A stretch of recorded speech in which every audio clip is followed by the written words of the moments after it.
你啊，故事，我能猜你样去容易，仍然我一怒，若带动我我落美娘，若到长姑娘天子家，到底呀得怒晒雪。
chọn chỗ hay thì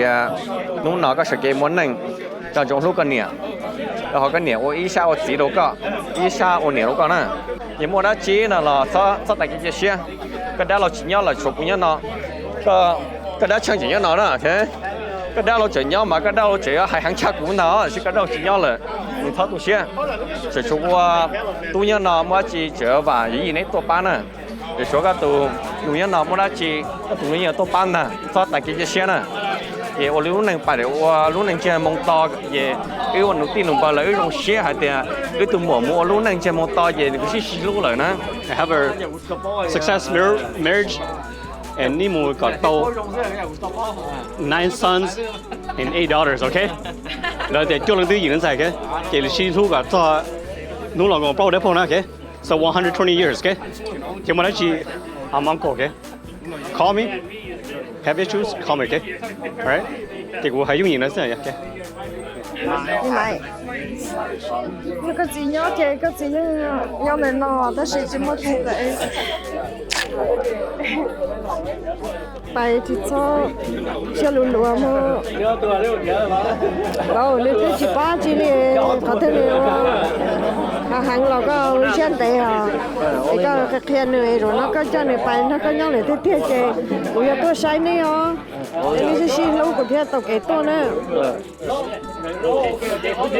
นี่สาเดียกูที่นี่จีได้จีnhauเลยชอบกุยลังซึ่งชอบกุยลังซึ่งเจกูยัง有ตัวใช่นี่เนาะฉันนี่เอาตัวยาวเจจะรอดเลยมันยังเลยโตตาเลยกูเอาตัวใช่นี่ไอ้กูสาเดียนี่เอาเลยก็ไม่ต้องไม่ย่อยกู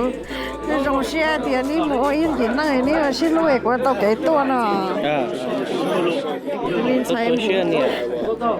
bây giờ chạy cái gì rồi nó chơi được một tuần được một tuần có được luôn năng thực thi sao thì chỗ này nè tôi cho nhẹ nhõm tao ai nè nè tao to nè nó